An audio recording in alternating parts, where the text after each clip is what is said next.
After being vilified by the press and members of Congress, the Covington students and their families faced a wave of harassment and threats.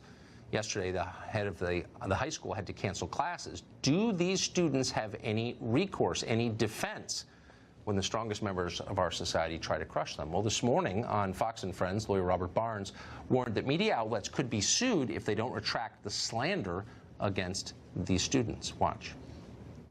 By Friday, everybody needs to retract and correct any false statements they have issued about these kids. That includes any major member of the media, that includes any major celebrity, that includes anybody with a substantial social media platform. If you've said anything false about these kids, they are willing to extend you a 48-hour time period, a period of grace consistent with their Christian faith, for you to, through confessions, get redemption and retract and correct and apologize. If you do not, the next week you may be a defendant in a lawsuit. All right. No idea if that guy knows what he's talking about, but our next guest does. Libby Locke is an attorney who represented the UVA dean after she was defamed in the famous Rolling Stone fraternity gang rape story, which turned out to be an utter fabrication. Libby Locke joins us tonight. Libby, thanks very much for coming on. You have deep experience in this.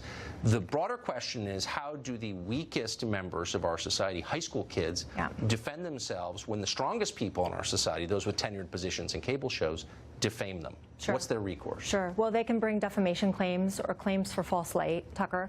There are a lot of potential defendants here that they could pursue.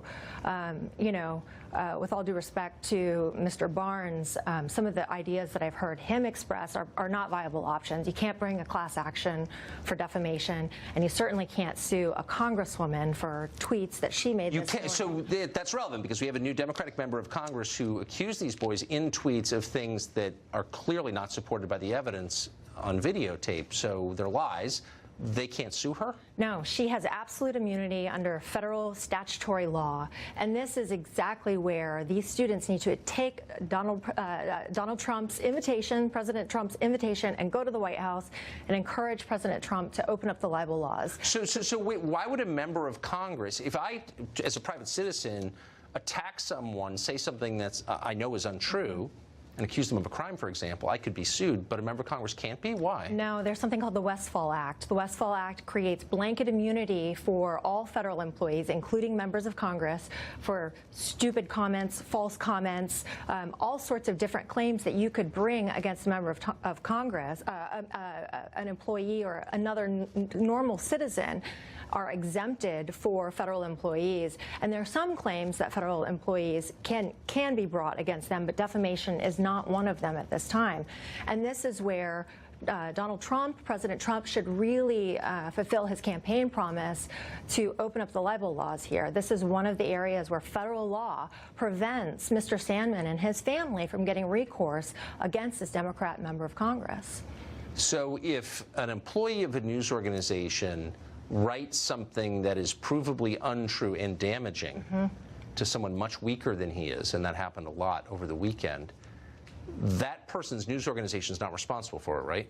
Well, they can be. They absolutely can be. Here, Mr. Sandman is a private figure. He's not a public figure. You're not going to have the New York Times or Sullivan actual malice standard. That higher burden that would apply is not going to apply to him as a private figure. So liability here is on a negligence standard. That's a much lower standard. And the media outlets who published this stuff and didn't reach out to him for comment, I think they have real legal risk here, Tucker.